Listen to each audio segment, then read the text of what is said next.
இப்போ இதில் நாங்கள் எப்படி இந்த மாதிரி டெப்ஸை யூஸ் பண்ணி நாங்கள் டே ஒன்ல செய்கிற சார்ட்டை செய்கிறது அப்படின்றத பார்ப்போம். முதல்ல நாங்கள் இது எல்லாத்தையும் செலக்ட் பண்ணணும். செலக்ட் பண்ணிவிட்டு கிளியர் ஃபார்மேட்டிங் கொடுப்போம். திரும்ப இதே மாதிரி எப்படி செய்கிறது அப்படின்ட்டு ஒவ்வொரு ஸ்டெப் பை ஸ்டெப்பாக பார்க்குறதுக்காக இப்படி வந்தாச்சுன்னா திரும்ப பார்த்தீங்கன்னா இப்படி இந்த கிளியர் ஃபார்மேட்டிங்கில் இப்படி தான் இருக்கும். அப்புறம் இந்த ஷோ பட்டனை பார்த்து கிளிக் பண்ண வேண்டாம். இதில் இருக்கும் அப்படி அந்த ரோஸ் டெப்ஸ் வந்து போயிருக்குது அப்படின்றத சொல்லி. அப்போ இதில் நாங்கள் முதல்ல செய்ய வேண்டிய வேலை என்ன அப்படின்றது இதை ஃபுல்லாக செலக்ட் பண்ணணும். முதல்ல செலக்ட் பண்ணி போட்டு இதில் பாருங்க டெப்ஸ் கீழே இருக்குது left button, right button,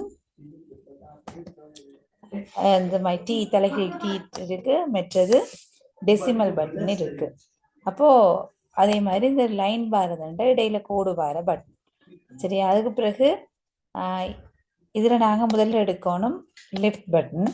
so left button எடுத்துட்டு எந்த இடத்துக்கு லெஃப்ட் பட்டன் வேணும் அப்படின்றத கொண்டு வந்து அந்த இடத்துல அப்படி கிளிக் பண்ணமுண்டா அந்த லெஃப்ட் பட்டனுக்கு வந்துடும். சரி, அப்போ இதில் முதல்ல ரீஜன் இந்த இடத்துக்கு வரணும்டா ரீஜன் தனி ஃபர்ஸ்ட் லெட்டர். ஸோ முதல் லைன் வர்றதுக்கு மேலே இருக்கிற இந்த ஆப்ஷன் எடுத்து இந்த இடத்துல இழுத்து விட்டோம்னா அந்த இடத்துக்கு முதலாவது லைன் வந்துடும். சரி, அப்போ இது ஒரு ஃபர்ஸ்ட் லைன் எப்படி நிற்கணும் அப்படின்றத காட்டுறது. அப்போ இது ரெண்டையும் ஒன்றா இழுத்தாலும் சரி, மேலே உள்ளது இழுத்தாலும் சரி, இது வந்து சேர்ந்துடும். அது பிறகு நீங்கள் அடுத்து பார்த்தீங்கன்னா அடுத்து எங்களுக்கு வேணும் ரைட். ஸோ ரைட் பட்டன் எடுத்தாச்சு. ஏன்னா இதில் இந்த ட்ரை வெட் இதெல்லாம் ரைட் சைடில் நேராக இருக்கணும். அப்போ அது மாதிரி பார்த்தீங்கன்னா அது ஒரு 2.5 வைப்போம், இடையில தூரமாக இருக்கணும் தானே. அதனால் இந்த இடத்துல விட்டோம்னா இந்த இடத்துக்கு இப்போ இங்கே நாங்கள் இது எங்கேண்டாலும் இழுத்து விடலாம். நமக்கு இவ்வளோ தூரத்துக்கு வேணுமோ அது கொண்டு விட்டோம்னா அது வந்துடும். இப்போ இதில் ஒன்று இருக்குது. இதை நாங்கள் முதல்ல எல்லாம் செலக்ட் பண்ணிட்டு செலக்ட் பண்ண பிறகு இந்த ரைட் பட்டனை கொண்டு வந்து இங்கே கிளிக் பண்ணணும். அப்போ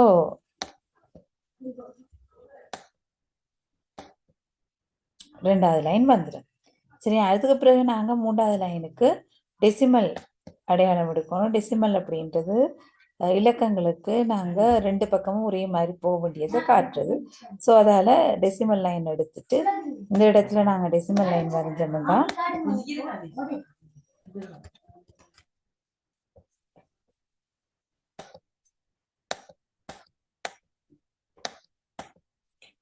டெசிமல் லைன் இந்த இடத்துல பண்ணணும். இப்போ இந்த இடத்துல வரைஞ்சோம்னா அந்த டெசிமல் லைன் இங்கே வந்துடும். சரியா, அதுக்கு பிறகு லாஸ்ட்ல இருக்கிறது திரும்ப லெஃப்ட்ல வர வேண்டிய பட்டன். ஸோ லெஃப்ட் பட்டன் எடுத்தோம்னா அதை கொண்டு வந்து லாஸ்ட்ல எந்த இடத்துல எங்களுக்கு வேணுமோ அந்த இடத்துல அதை விட்டுட்டு ஒரு கிளிக் பண்ணோம்னா அந்த இடத்துக்கு அது வந்துடும். அப்போ இதில் நீங்கள் பார்த்தீங்கன்னா இதில் ஹார்வெஸ்டிங் அப்படின்ற பட்டன் போயிருக்குது. அப்போ அதை நாங்கள் என்ன செய்யணும்னா இதை ஒரு பெக் ஸ்பேஸ் கொடுத்தோம்னா கீழே வந்துடும். அப்படி கீழே போச்சுதுண்டா இல்லாட்டா தேவையில்லை. அப்போ இது இப்போ இந்த லைனுக்கு வந்துடுது. இப்போ எல்லாம் ஒன்று லைனில் இருக்குது. இப்போ அடுத்து நாங்கள் கலர் கொடுக்குறது எப்படி அப்படின்றத பார்ப்போம். இப்போ இதில் ஒரு எல்லாத்தையும் ஹைலைட் பண்ணணும்.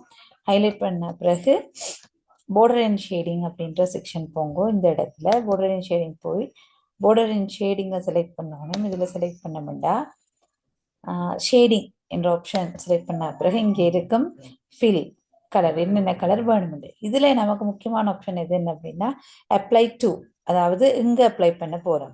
அப்போ நமக்கு முதல்ல ப்ளூ கலர் வேணும் இங்கே பேராகிராஃபுக்கு. ஸோ பேராகிராஃப் அப்படியே விட்டுட்டு இந்த பேராகிராஃபுக்கு ப்ளூ கலர் செலக்ட் பண்ணோம்னா இந்த இடத்துல ஃபுல்லாக ப்ளூ கலர் காட்டும். அது பிறகு டெக்ஸ்ட் அதை செலக்ட் பண்ண பிறகு தான் இங்கே போனோம் போய் எல்லோ கலர் எடுத்தோம்னா எல்லோ கலர் டெக்ஸ்ட்டுக்கு மாறிடும். அப்போ உடனே ஓகே கொடுத்தோம்னா இந்த இடத்துல கலர் மாறிடுச்சு. இப்போ நமக்கு இதில் கலர் தேவை. திரும்ப போவோம் ஷேடிங். இதில் போய் ஷேடிங், இதில் ஃபில் கலர் வரணும் பேராகிராஃபுக்கு ப்ளூ. ஸோ அது அடுத்து டெக்ஸ்ட்டுக்கு எல்லோ இதான் வரணும். பார்ப்போம் இப்போ வந்துடுச்சா அப்படின்னு சொல்லிட்டு. ஓகே, நான் இதில் ப்ளூ வரையில. சரி, இப்போ பார்ப்போம். இப்போ ஃபர்ஸ்ட்ல இருந்து போடுவோம் border and ஷேடிங். போயாச்சு. borderline ஷேடிங் எடுத்தாச்சு. ஷேடிங் எடுத்த பிறகு முதல்ல டெக்ஸ்ட் எடுப்போம். இதில் அப்படி கொடுத்து பார்ப்போம். டெக்ஸ்ட்டுக்கு முதல்ல yellow கலர். ஓகே. பிறகு பேராகிராஃப் எடுத்துட்டு பேராகிராஃபுக்கு நாங்கள் எடுப்போம். பேராகிராஃபுக்கு ப்ளூ கலர். இப்போ கொடுத்து பார்ப்போம் இது ஓகேண்டு வருதான்னு சொல்லிட்டு. சரி, அதில் ஒரு பிரச்சனை இருக்குது. ஷேடிங் இப்போ போய் கொண்டுக்கு ஒருக்கா இதில் டெக்ஸ்ட் எடுக்கணும். மட்டும் டெக்ஸ்ட் வரணும். ஏதோ ரைட், இப்போ வந்துட்டு. அப்போ இது வந்தா பிறகு இதுல நாங்க முதல் லைன்ல ரீஜன் அண்ட் வெரைட்டி இந்த லைன்ல கலர் இருக்கக்கூடாது. அப்போ திரும்ப நாங்க borderline ஷேடிங் போறோம். போய் ஷேடிங் எடுத்துட்டு இதுல நோ கலர் கொடுத்தோம்டா நோ கலர் இது கொடுக்கணும் பேராகிராஃபுக்கு இல்லை டெக்ஸ்ட்டுக்கு. ஸோ டெக்ஸ்ட் எடுத்துட்டு பேராகிராஃபுக்கு நோ கலர் டெக்ஸ்ட்டுக்கு இல்லை அப்படின்னு சொல்லி கொடுத்தோம்டா இது ஓகே. இதில் கலர் இல்லாமல் போயிடும்.